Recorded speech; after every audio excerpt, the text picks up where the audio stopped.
Hello and welcome to a special extra bonus edition of Comics Should Smoke It, a very bonus episode because we have so many comic books this week and there's so many Marvel #1s. They've given me my own extra bonus Marvel book.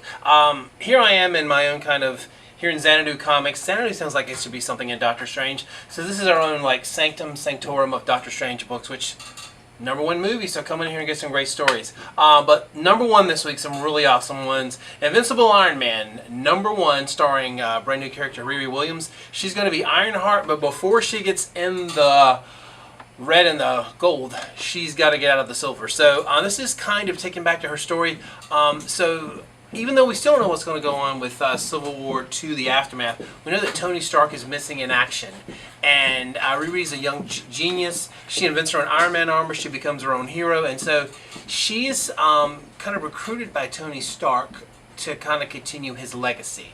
And so gorgeous art by Stefano Caselli. Brian Michael Bendis, of course, doing all the Iron Man books, and including Infamous Iron Man. And he's still wrapping up Civil War II, so it's all his master plan. But great book, awesome new female character, a lot of fun, and it's kind of cool to see exactly what's going on with her, her connection to Tony Stark and whatever his fate is. So brand new #1, brand new heroine.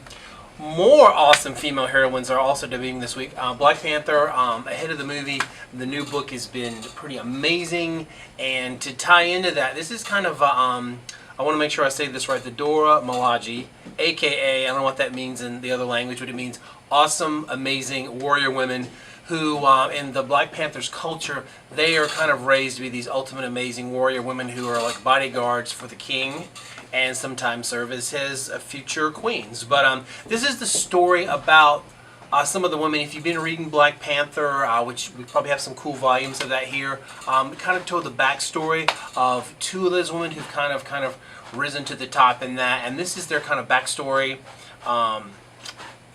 How can you, here's the question for you, if your whole purpose of being born is to serve the crown and the king and to give your whole heart and head to it, what if your heart falls in love with someone else? So that's kind of the story about these two bodyguards who've fallen in love, and it kind of plays into some of the revolution that's been building in the big storyline and over in the Black Panther series. So Black Panther, World of Wakanda, another awesome #1 that takes you deeper into the Wakandan culture and civilization and some of the cool politics and some of the conspiracies that are happening.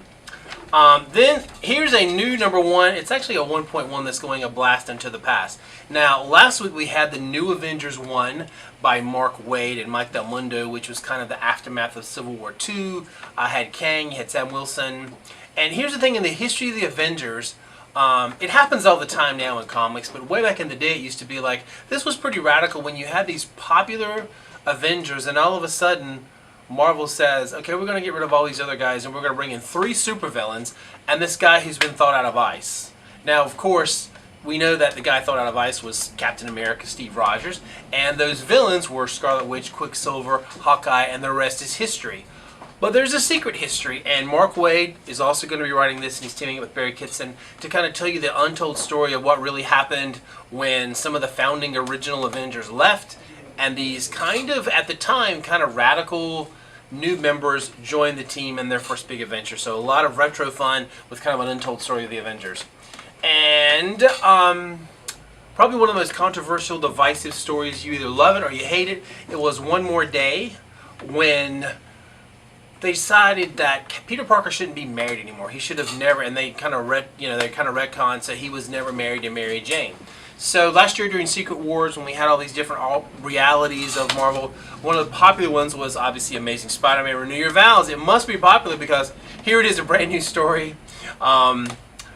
And I'm loving it. It's Jerry Conway, legendary writer, Ryan Stegman, and this is about the family that swings and fights crime and spins webs together, stays together. So this is, not only do you get Peter Parker Spider-Man married, but you get Mary Jane as a Spider-Woman and their Spider daughter. So this is about a family fighting crime together in this kind of alternate reality. And if you, like I said, if you really love kind of a what if Peter and Mary Jane stayed together and continued on, this is it. Great art, cool new story. This isn't necessarily a #1. This is actually #7, tying into the aftermath of Civil War II, but it's like a new #1 because it's Marvel now. And this is Captain America, the Steve Rogers, Hail Hydra. So to put it into perspective, just how evil is the new Hydra? Hydra Steve, he's actually trying to kill the Red Skull. So, as you know, if you're just joining us, one of the biggest controversy stories of this year was the fact that Captain America had this secret Hydra history when he was revived with his powers. And so he's kind of working within Hydra, but he's also working against the Red Skull. And Nick Spencer has just taken like plots within plots and conspiracies within conspiracies, and of course Captain America has kind of been manipulating all the heroes of Civil War II, but he's actually manipulating all the villains. I mean, who would have thought Steve Rogers would have turned out to be the most devious, like, triple agent? There hasn't been this kind of triple agent since Spider-Woman back in the day of Brian Michael Bendis' Avengers run. But a great new chapter begins with Hail Hydra. And how's it all going to end? Plus, we also have everything that's tied into Civil War II, when supposedly Steve Rogers may or may not get killed by Miles Morales. So lots of great things spinning around. And then one more Spider book for you: the Clone Conspiracy, Dead No More. It's the week of it's the year of Spider-Man stories coming back to haunt us. And you may love or hate, but it's definitely Jim Chung art, amazing. And this is kind of a bigger storyline. It's a huge event. Dan Slott, and in Dan Slott we trust. But this is Spider-Man, Peter Parker, who's now kind of a Tony Stark of the Marvel Universe, and Spider-Man supposedly is his bodyguard. So once again, the Jackal is back. All these dead classic Spider-Man villains are back, and it's a cool news. It also ties into the Spider book, but this is kind of the main book, Dead No More Clone Conspiracy. And that's a lot of Marvel for you Marvelous fans. So come in if you're still either happy, sad, grieving over the election. Come on in and escape. There's no more political ads, and it's also New Comic Book Week. So come on and get some comic books, and also come visit us here to support local comic book day this Saturday. Thanks.